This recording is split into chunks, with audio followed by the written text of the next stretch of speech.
Senhor presidente, senhores senadores, senhoras senadoras, esta manhã, na Comissão de Educação, senhor presidente, tivemos um momento que eu considero extremamente positivo na direção do Brasil caminhar para ter a educação que é necessária. Nós aprovamos a proposta que vem desde 2008 circulando no Senado, 2008, ou seja, 7 anos, de que a educação tem que ser uma questão nacional e não municipal. Que a manutenção das escolas no Brasil tem que ser pela União e não pelos municípios. Um projeto meu que demorou muito e que, no final, para conseguir os votos, eu fiz uma carta a cada senador da Comissão de Educação, que eu gostaria, que o senhor viu, que eu gostaria de ler aqui, que é muito curta, em que eu começo dizendo: senhor senador, senhora senadora, nós fazemos parte da Comissão de Educação porque entendemos que o futuro de um país tem a cara de sua escola do presente. Se quiserem ver como será o futuro de um país, com uma capacidade total de perceber como será esse futuro, basta olhar sua escola de hoje. A escola tem a cara do futuro do país, a escola de hoje. Uma escola bonita, professores contentes, bem preparados, escola bem equipada, alunos aprendendo. Futuro bonito para o país. Escola degradada, professores descontentes, sem dedicação, crianças sem aprender, futuro feio para o país. Isso é uma lógica perfeita. Não é uma hipótese, não é uma ideia, é uma constatação. O futuro de um país tem a cara da sua escola no presente.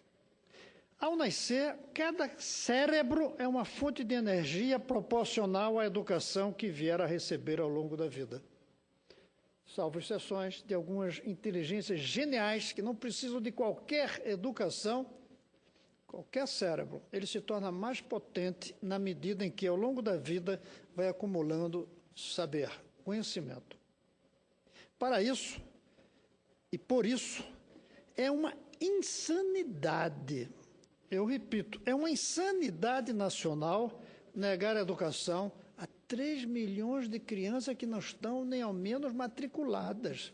A gente esquece isso.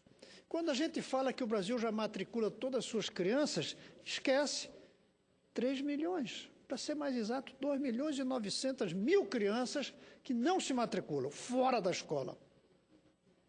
São os futuros analfabetos totais.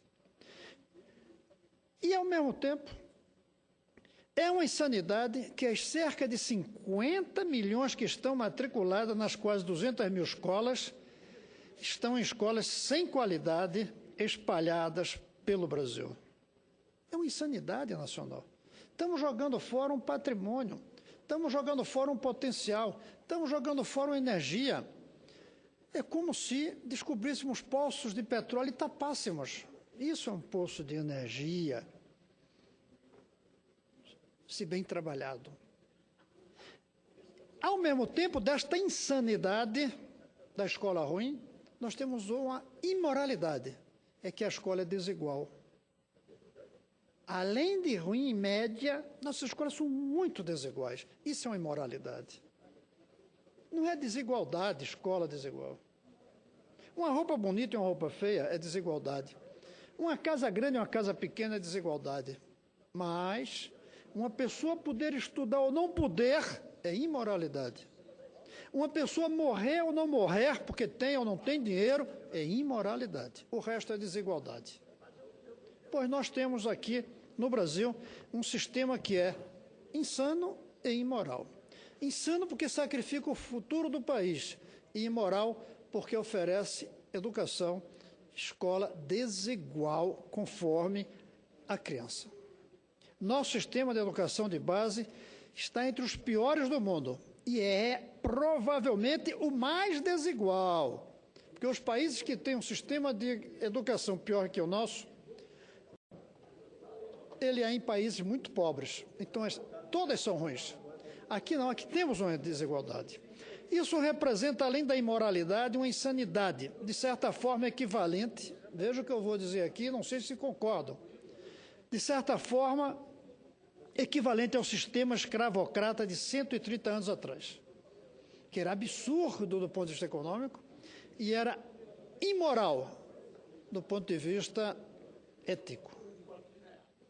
Nós vivemos numa situação que tem equivalência com a escravidão.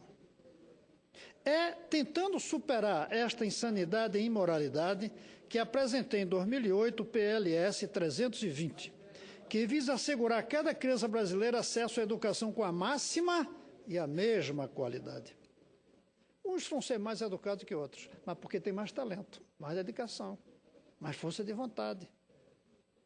Mas não porque tem mais dinheiro. Não porque mora numa cidade e não em outra.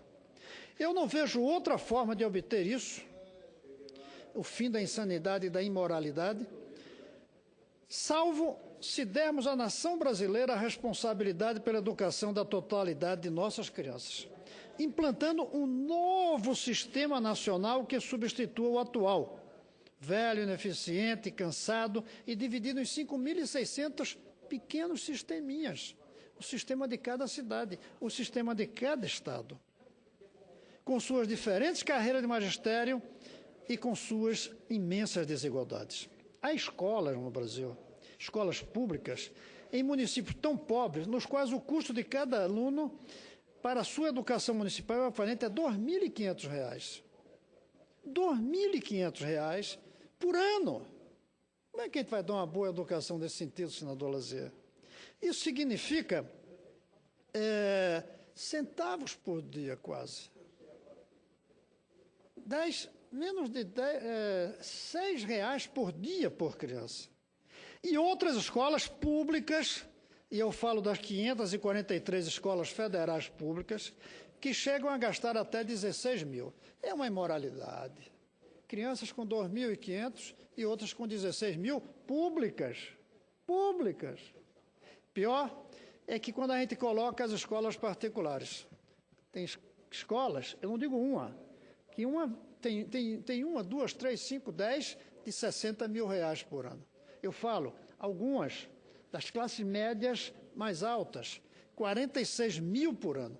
Ou seja, no Brasil, a imensa maioria das crianças tem uma escola com 2.500 reais por ano e algumas outras por 46 mil. Isso é imoral. E é também estúpido do ponto de vista do interesse nacional. Esta desigualdade no custo anual, repito, é uma insanidade e uma imoralidade. Ainda maior se a gente considera o tempo que a criança fica na escola. Porque essas crianças que têm escola a 2.500 por ano, elas ficam 6, 7 anos na escola. As que têm escola de 46 mil, ficam 20 anos na escola. Quando a gente vai analisar, somando o tempo, e aqui é um número que choca, algumas crianças no Brasil, a imensa maioria, recebem ao longo de toda a sua vida 15 mil reais e algumas recebem 870 reais. Aonde está considerado, inclusive, os anos de faculdades públicas pagas pelo governo. Ou seja, algumas crianças, ao longo da sua vida, recebem quase R$1.000, quase 1 milhão, 874 mil, quase 1 milhão na sua formação até o final. E outras 15 mil. É ou não imoral isso? É ou não estúpido do ponto de vista do interesse nacional? Por isso, o PLS que nós aprovamos hoje, e eu agradeço aqui ao senador Lazier, que estava lá e fez uma bela defesa, no artigo 1º diz: o Executivo fica autorizado a criar o Programa Federal de Educação Integral de Qualidade para Todos, para implantação nas escolas estaduais, municipais e do Distrito Federal. O artigo 3º, o Poder Executivo fica autorizado a criar a Carreira Nacional do Magistério da Educação Básica, das escolas públicas de educação de base do Distrito Federal, dos estados e dos municípios. durante o curto debate, houve algumas críticas. E eu não vou ler o anexo que eu fiz, rebatendo cada uma, mas eu apenas digo, há uns que falam que isso concentraria a gestão em Brasília. Não, a gestão dessas escolas deve ser descentralizada radicalmente. Cada escola deve ser autogerida. Outros dizem o risco da padronização e eliminar as especificidades. Não. Deve haver um currículo comum e um currículo local, patrocinado pela Secretaria Municipal de Educação, que deixaria de ter a responsabilidade de pagar aos professores, de manter as escolas, mas teria a responsabilidade de ajudar na definição do currículo. Outros dizem que aumentaria o gasto dos municípios, como o piso salarial. Não, porque o financiamento será pela União. Outros que adotar o atual sistema nada muda, salvo o agente financiador. Muda tudo, na medida que tem uma carreira nacional. Que o custo é alto. Ao longo de 20 anos, se vamos implantando aos poucos esse novo sistema, um novo criando e o outro desaparecendo, nós vamos ter 6,4% do PIB necessário para pagar para um custo de R$ 10.000 por ano por aluno, supondo o PIB crescer a 2%. Outra que, no lugar de adotar, não seria melhor mandar o dinheiro. As cidades não mantêm boas escolas por falta de dinheiro apenas, mas porque não tem professores preparados, porque não tem condições técnicas. Se chover no quintal de uma escola, vira lama na primeira chuva. É preciso fazer com que o dinheiro chegue nos neurônios das nossas crianças. E, finalmente, que alguns municípios já estão fazendo o dever de casa. Primeiro, são raríssimos os municípios que estão conseguindo fazer o dever de casa. E, segundo, não são dos mais pobres. E terceiro, o dever de casa é muito modesto, porque mesmo a melhoria que teve nesse período foi uma melhoria pequena. Eu não estou pensando em melhorar, eu estou pensando em saltar. Eu não estou pensando em ficarmos daqui a 5 anos melhores do que hoje. Eu estou pensando daqui a 20 ficarmos iguais à Coreia do Sul, à Finlândia. Não há nada que impeça o Brasil de ser isso, desde que a gente faça a engenharia necessária e dê o tempo. Não é possível em menos de 20 anos chegar a todo o Brasil, mas é possível chegar em uma cidade em 2 anos. É isso que foi aprovado hoje e eu agradeço muito aos senadores que participaram do processo. Daqui o projeto ainda vai para a Câmara, eu espero que lá não demore 7 anos, como demorou aqui no Senado. E, quando for aprovado, tenho que reconhecer que ainda vai ser nas características de autorizativo, o que significa que o Poder Executivo terá o direito de não ligar para isso, de jogar fora, de deixar de lado.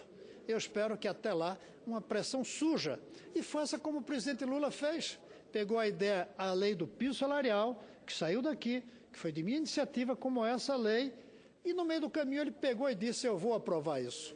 E transformou um projeto que era autorizativo em um projeto a ser executado pelo governo federal. E o Lula sancionou a lei depois de aprovada. E nós já temos quase 10 anos de piso salarial. Eu vou passar a palavra primeiro para o senador Lazier, que pediu em primeiro lugar.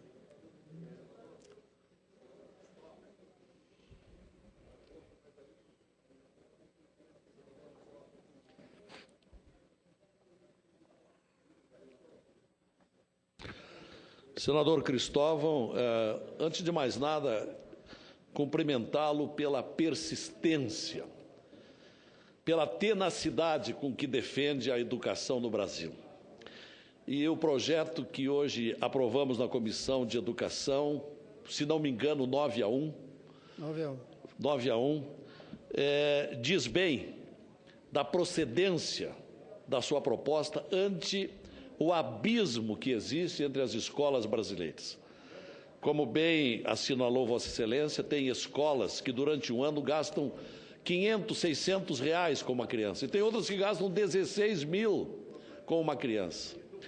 Então, isto vai de encontro à própria Constituição brasileira, que diz no artigo 37 que a administração pública deve se pautar pelo princípio da moralidade. O sistema de educação que nós temos no Brasil é imoral, é insano, como disse Vossa Excelência. Então, a minha palavra é de cumprimentos e de pedido Vossa Excelência deverá ter o nosso apoio do Senado o tempo todo, porque nenhum senador da República tem lutado tanto quanto Vossa Excelência para a melhoria desse que é o maior mal brasileiro que nós enfrentamos, que é a pouca educação. Cumprimentos. Obrigado, senador Lazier. Eu passo a palavra ao senador José Medeiros. Senador Cristóvão, como é bom ver o Senado da República tratando de tema como esse. Como é bom ver essa Casa do Povo tratando de grandes temas. Essa é a grande reforma. Esse é o grande objetivo a esse país perseguir. Aqui tratamos de tantos assuntos todos os dias, falamos de reformas e mais reformas, mas a grande reforma que vai fazer o grande salto desse país é o que Vossa Excelência, quase todos os seus discursos, traz aqui. É a gente remodelar a educação desse país. É a gente colocar na cabeça de cada pai. As grandes campanhas têm que ser conscientizar o pai de que ele também é responsável pela educação, de que ele também é responsável por fazer com que aquela criança tenha vontade de aprender. Vossa Excelência falou aqui sobre a escola, que a escola de hoje é a cara do nosso amanhã. Eu morava na roça, sou de uma família que vim do Nordeste e fui para o Mato Grosso. Sou da escola da Palmatória ainda, e que a gente estudava com os retalhos do abecedário destacável que vinha do Mobral. Mas eu tinha uma professora que ela tinha um sonho. Eu nunca vi uma pessoa tão motivada. E ela inculcava na cabeça de cada criança de que o nosso futuro dependia daquilo que nós aprendêssemos. E aquelas crianças tinham isso. Era uma tapera quase que caindo. Mas ali existia uma escola de verdade, porque tinha uma professora motivada. Hoje os nossos professores, e Vossa Excelência tem denunciado, eles não têm nem utopia e nem têm sonhos, porque isso lhes foram tirados. Porque hoje eles têm que trabalhar 3, 4, 5 empregos para tentar. E a cabeça deles está em todos os lugares, menos focado no que deveria estar. Não consegue vender sonho, e os alunos com isso não têm com que sonhar. Muito obrigado pela parte. Eu que agradeço, senador Medeiros, e concluo a minha fala, senhor presidente, agradecendo a todos que fizeram possível que hoje o Senado tenha dado esse primeiro grande passo na direção da adoção das escolas municipais e estaduais pelo governo federal, com essa palavra que durante algum tempo chamamos de federalização. Chamemos de adoção. É mais modesto, é mais simples, é mais generoso, é mais adocicado, mas o efeito vai ser o mesmo, senador Lazier, e mais uma vez eu agradeço a sua lembrança hoje de manhã, chamando a atenção que a Constituição praticamente obriga que a gente faça isso. Muito obrigado, senhores senadores e senhoras senadoras.